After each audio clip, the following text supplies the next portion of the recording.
Is it the right way or the right? Hold on a second. Damn it, it's gonna loosen it a bit. Hold on. Loosen it. Okay, now put it. I said loosen it. I did loosen it. Gotta loosen it a lot more. There we go, and now tighten it. Right here. Yeah.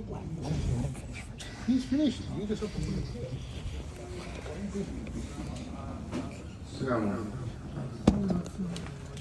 Brothers, Ramadan hasn't finished yet. We still have Taraweeh.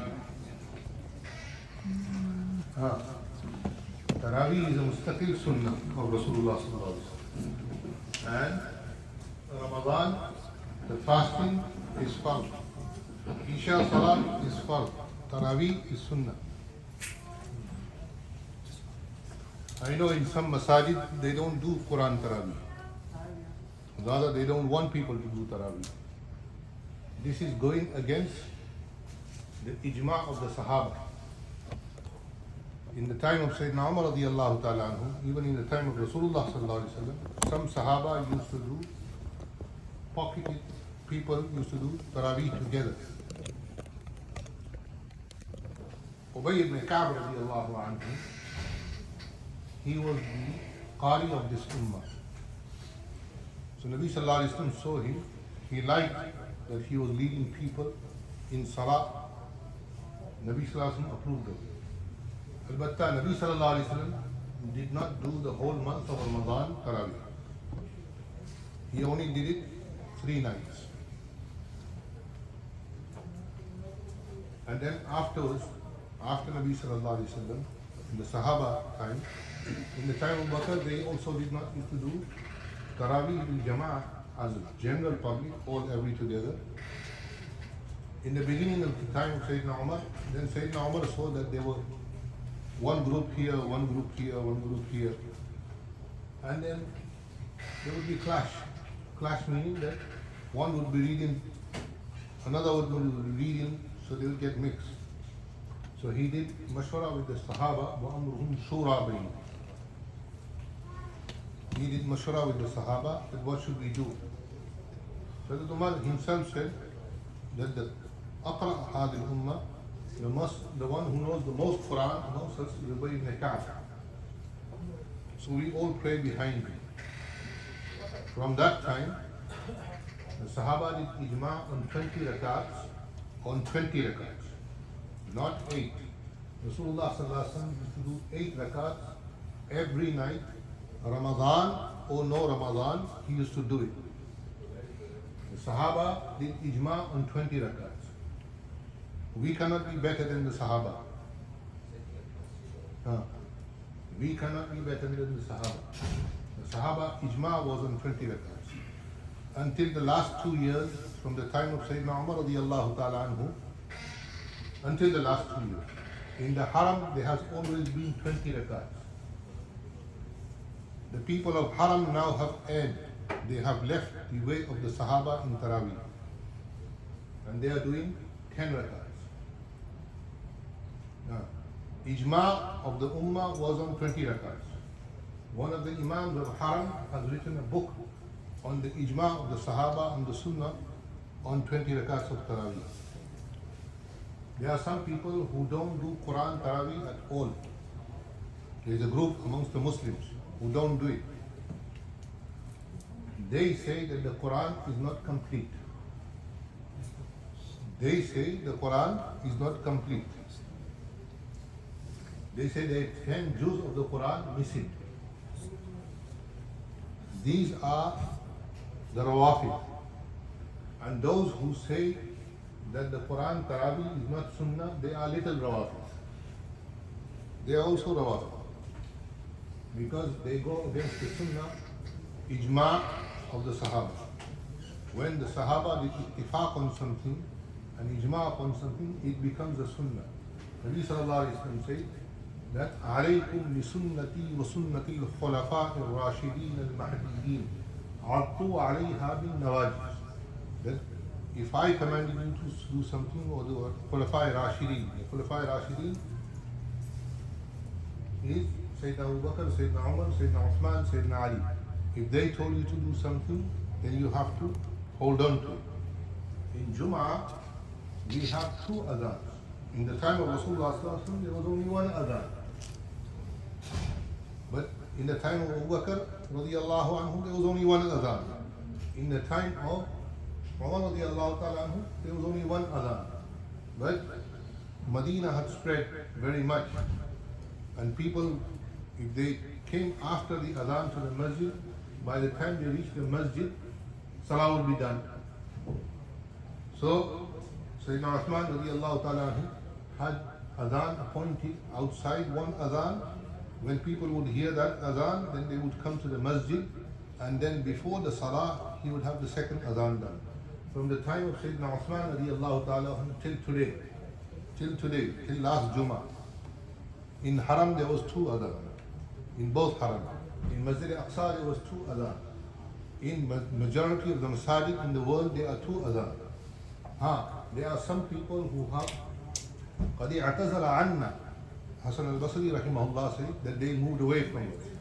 So they do one adhan. And they insist that this is the bid'ah of the Sahaba. Those who call the Sahaba muqtadi', bid'ati, or innovators, they themselves are innovators. They themselves are innovators. Because Rasulullah sallallahu alaihi wasallam told us, Addu alayha bin nawajih. Hold on to what the Sahaba sunnah is with your jaws. And you don't go astray from that. So Taraweeh is a mustaqil sunnah. And reciting Quran in the whole Taraweeh is a mustaqil sunnah.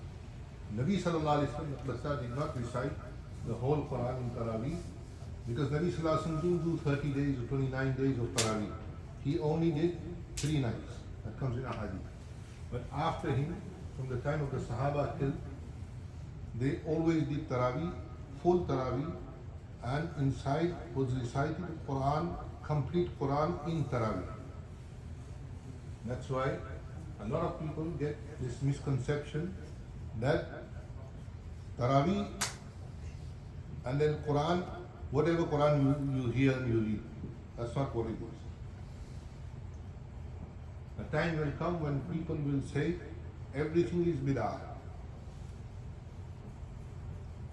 So we have to check that where is the evidence. And the evidence of Taraweeh 20 rakats is in a hadith. The evidence of complete Quran in Taraweeh is in a hadith. Hadith does not mean just only what Rasulullah sallallahu alaihi wasallam says. Hadith means also what the Sahaba did. Because Nabi sallallahu alaihi wasallam, certain things he didn't do. It wasn't munasib, it wasn't befitting for the Prophet sallallahu alaihi wasallam to have done that. So Allah made the Sahaba do it. How do we know about, just for an example, how do we know what is the when somebody does zina, how do we, what? I mean, they are married man or a married woman does zina, and if it's proven, you have to prove it also in the court of Sharia law. And when it's proven, then they are stoned. It's not just like that. But in the time of Rasulullah sallallahu alaihi wasallam, 1 or 2 Sahaba were made to do this by Allah. Ma'id al-Islami radiallahu ta'ala anhu comes in a hadith, and there was a woman, Sahabiyya. When she was helping and her blood squirting on some of the Sahaba, one of them cursed her. Nabi sallallahu alaihi wasallam said to him, do not curse her, because the tawbah that she has done, if 70 of you made the same tawbah, her tawbah is still greater than your tawbah. So sometimes Allah made the Sahaba do certain amal, but that becomes sunnah. That becomes sunnah. So Nabi sallallahu alaihi wasallam did not necessarily do it, but Sahaba did it. And Sahaba's amal is also sunnah. Because they would not do something which is against the core tenets of Sharia. They would not do something against Sharia. That because they were from the companionship of Rasulullah sallallahu alaihi wasallam. Nabi sallallahu alaihi wasallam Hazrat Ali says, Inna Allah اختارهم لصحبة نبيه صلى الله عليه وسلم. And he said, do you know who the Sahaba are? Allah is the one who chose them for the companionship of Rasulullah sallallahu alaihi wasallam. Once a man came to Sayyidina Abu Darda radiallahu ta'ala anhu, and he said to him, he asked him, Ya Abu Darda, you used to walk with Rasulullah sallallahu alaihi wasallam? He said, yes, we used to walk with Rasulullah sallallahu alaihi wasallam. Rasulullah sallallahu alaihi wasallam walked amongst us. So the man said that you did not do good to Rasulullah. So the man, Abu Darda, asked him why. He said, if we were around, we would have carried him on our shoulders. Abu Darda immediately answered him, if you were around, you would have been munafiq or mushrik. Which was true. Nobody can love Rasulullah more than the Sahaba loved him. And nobody can follow him completely as they did. So we have to understand this, that there is a group who go around doubting Quran also. So they actually say that the Quran is, the tartib is not how it's revealed. It should be other way around. First should be Iqra, then should be the next surah, then Surah Fatiha should be about the 5th surah, and so on. But the Quran is that Surah Fatiha is the first surah, Surah Baqarah, which is 86, is the second surah.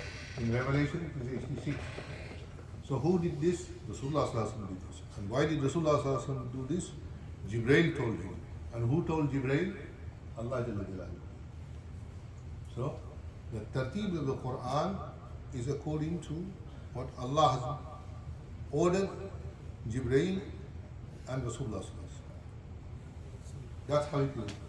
Otherwise, we can, the tartib, the sequence of the Quran. Otherwise, Iqra should be first. It's the first revelation. But no, Iqra comes in the last juz. And Surah Al-Baqarah, which is 86th revelation, comes in the first juz. So there are certain things we have to accept. Amanna wa saddaqna. We believe and we accept. That's it. If it comes to our intellect, فَبِهَا وَنِعْمَةً. If it doesn't come to our intellect, doesn't matter. This is deen. This is deen.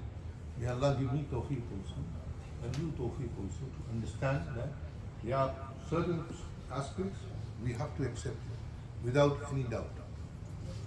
Otherwise, here in this country and in the West, people doubt their parents. So they go and buy a DNA kit. Huh? You can buy it in CVS. You can buy it in, and then they start doubting their parents. And then they go to their parents and they say, you're not my father, you're not my mother. So we're gonna start doubting our parents now also. Wallahu alam where it will go to. So may Allah subhanahu wa ta'ala give us it. Who's doing first? How many? Eh? Yeah, how many? That's it. 4.